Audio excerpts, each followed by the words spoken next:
Hello and welcome everyone. Today we are going to be going over the Revolver in Deep Rock Galactic, and we're going to be going over builds for each of its overclocks, and we're going to be taking a loadout that suits that overclock very well. Just like my previous videos in this series, this isn't going to be super in-depth. That's going to be for a different set of videos, which I have some up on the channel, some of which involve the Revolver. So let's begin with our very first overclock. This is Chain Hit. This is the only clean Revolver overclock, and this one is the exact same as Chain Hit for the Sabata, where anytime you shoot a weak spot of an enemy, there's a 75% chance that bullet will bounce off of that enemy and hit into another nearby enemy within 5 meters. Once again, I am going to be using Karl.gg as our source of just everything. This is a great website where you can make your own builds, you can see exactly what your damages are, how much ammo you got, all that fun stuff. And this is the build that I'm going to be running with Chain Hit. So in Tier 1, honestly, either of them in Tier 1 are completely your choice. They're both really good on any build that you want with the Revolver. I usually go with the faster reload speed, so you'll see that in basically all these builds. But if you want the decreased base spread, that is also a really good option if you want to make those longer range shots a little bit easier or follow-up shots a little bit easier. I like the faster reload just because if I am using my Revolver, there's a good chance I'm just waiting for my primary weapon to reload or potentially wait for my minigun to stop overheating. One of the two things. So a lot of the time I'm just going to be reloading my Revolver and jumping around with that. So that's why I take that one. In Tier 2, I like taking the ammo, although in Tiers 2 and 4, they both have ammo and damage. And I find both of those options to be really good. It's the same amount of ammo and damage in either of those tiers. So if I'm taking one, or if you plan on taking one and then the other, feel free to switch these around. It doesn't really matter. In Tier 3, I'm taking the hollow point round so that we do even more damage to weak spots. Although the blow-through rounds with this one is really good, so I would recommend that you try that one out and see if you enjoy it. Explosive rounds are kind of weird with this, and they can work. But I find that either the hollow points or the blow-through rounds work a little bit better. Tier 4, I'm taking damage so I can hit big things a little bit harder. You could take ammo if you'd like, though, if you don't find that to be an issue. And then in Tier 5, I'm taking increased accuracy with this. This is no accuracy penalty when running around, which is going to be pretty useful because a lot of the time with this particular build, I'm going to be trying to aim for those weak spots, trying to hit the heads, or trying to hit the glowing parts of the bug. For a primary weapon, you could honestly take whatever you'd like with this one. I'm going to be taking a little more oomph with the minigun, which is an all-around fantastic overclock. Gets you a faster rate of fire, and it also gets you a little bit more damage. Just two nice bonuses from the minigun, but with this being a clean overclock and it just giving you an advantage with the Revolver, feel free to take whatever you'd like. Anything will work with this one just fine. For our second overclock, we're going to be using 6-shooter. This one is one of my favorite overclocks for the Revolver. This is a balanced overclock, and it allows you to have a faster rate of fire, as well as this does make it so you have 6 shots inside of the gun. This doesn't actually change the framework of the gun, though, so it still shows the 4 shots. That's the same thing with elephant rounds. I know that's a quality of life thing that a lot of people have wanted, but who knows when we're going to get it, if we're going to get it. And the downside to 6-shooter is that we get a slightly slower reload speed. This is the way I enjoy building 6-shooter. So in Tier 1, I'm taking the reload speed. This is to make up for the lack of reload speed. But once again, you can take whichever one you'd like. They're both really good, especially with this overclock, because you are a little bit less accurate because this does give you more base spread. So lowering that base spread could be an option. In Tier 2, I'm going with extra ammo just so that we can use this more often. If you'd like to go with damage or recoil reduction, you can go with either of those. They work really well with this overclock. In Tier 3, I'm going with weak spot damage again. I usually get the best results of this, but the other two options are pretty good too. In Tier 2, I'm going with more ammo. That way we can just shoot this more. And in Tier 5, I'm going with no accuracy penalty when firing this. This, even though it's a balanced overclock, is extremely flexible, and I would consider it just a straight upgrade to the Revolver. So really, however you'd like building your Revolver will work just fine with 6-shooter. For a primary weapon, I'm going to be taking Big Bertha with the autocannon, so I can do really high damage and have a little bit of longish range with that. The Revolver is still going to be better than Big Bertha at very long range, but this build itself is not suitable for super long ranges. It's mostly going to be useful at the long to close range, where you can either spam fire the Revolver or use Big Bertha to just hammer away at enemies. For our third overclock, we're going to be using another balanced overclock. This is Homebrew Powder. Homebrew Powder is the randomized damage overclock. And this one on the Revolver is actually a balanced overclock that randomizes your damage between 75% and 200%, so doubling your damage. And it does average a little bit higher than that, so you have about 30% increase, roughly, in damage overall. And this will sometimes allow you to high roll with the Revolver, which the Revolver already hits really hard. If you low roll with the Revolver, it usually doesn't matter that much. It can against certain enemies. You might low roll against a Trijaw or a Praetorian or something. Trijaws you could not one-shot. Praetorians you're never going to just one-shot outright, but, well, maybe with critical weakness you could. But it will potentially add up to more ammo that you might need to use on those enemies. The way I like building Homebrew Powder is like this. So in Tier 1, I'm going with the fast reload. Once again, it's your choice. Tier 2, I'm going with extra ammo so that we have more shots. I'm going to be taking damage in Tier 4. That's just to even out my damage a little bit more, so I get more consistent one-shots on a lot of the things that I want to kill, like Tri-Jaws.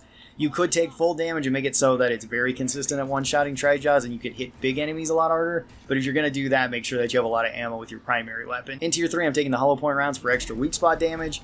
Very good with this particular overclock, because if you hit something in the weak spot, you're just going to hit it generally even harder, sometimes even up to double the damage. So adding even more weak spot damage on top of that is going to be very useful.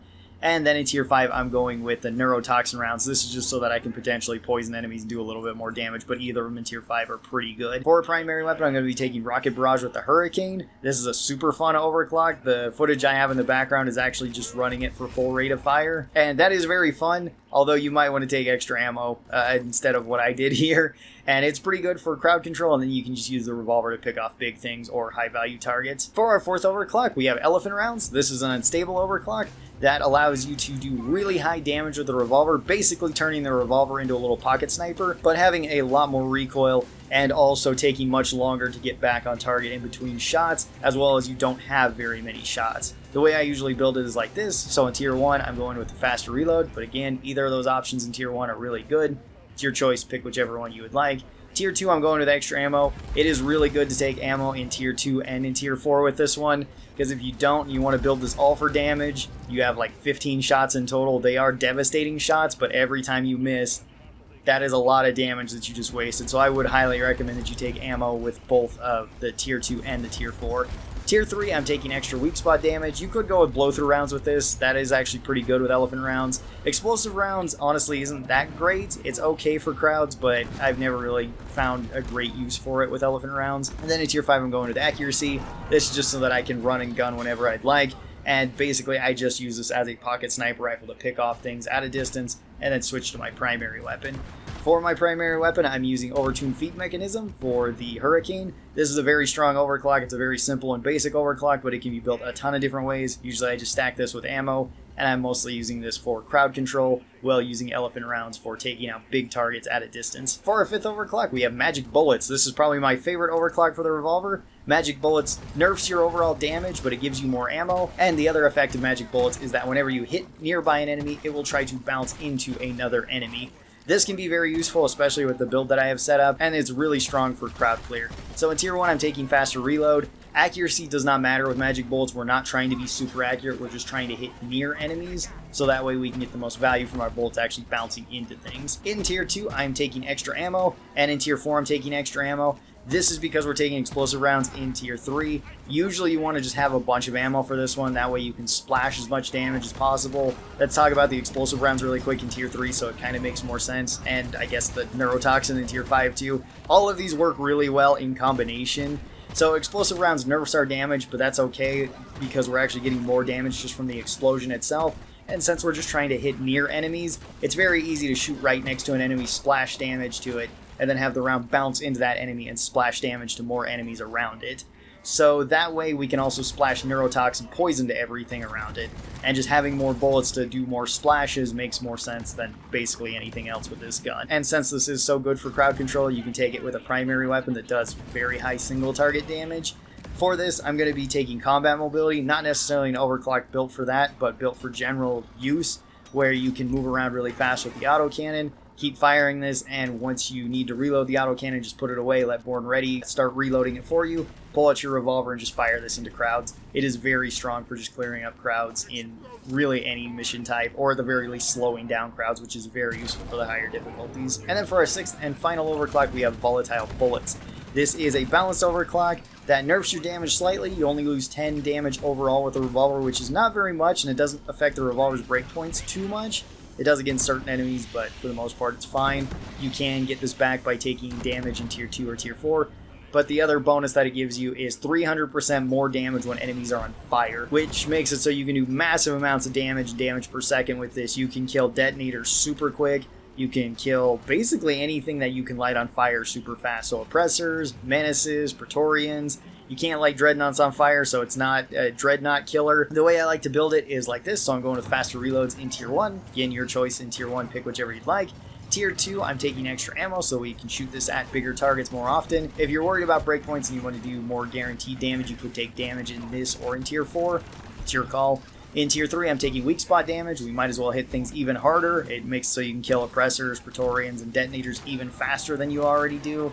In Tier 4, I'm taking extra ammo so we can shoot this once again at more enemies. And side note, if you're just using the revolver against regular enemies, you can still one-shot headshot grunts on any difficulty with this. It doesn't matter that you've lost damage. And then in Tier 5, I'm going with the neurotoxin rounds. This is just to make up a little bit more of that damage that we might have lost, assuming we don't one-shot something with it so we can deal a little bit of damage over time and slow them. But honestly, either of them in Tier 5 are really good. This one does pair best with either the minigun or with the hurricane because you can put fire on either of those. You can't put it on the autocannon, so I wouldn't recommend it with this particular overclock. You can still use your fire grenades, of course, but for this I'm going to be taking Burning Hell for the minigun so that we can light things on fire with it. And that'll do it for builds done fast for the revolver. Hopefully you guys enjoyed this. Hopefully it kind of helped you out. Tell me your thoughts down in the comments below, and which weapon would you like to see next. Hope you guys have a great rest of your day, and I'll talk to you later. Bye-bye!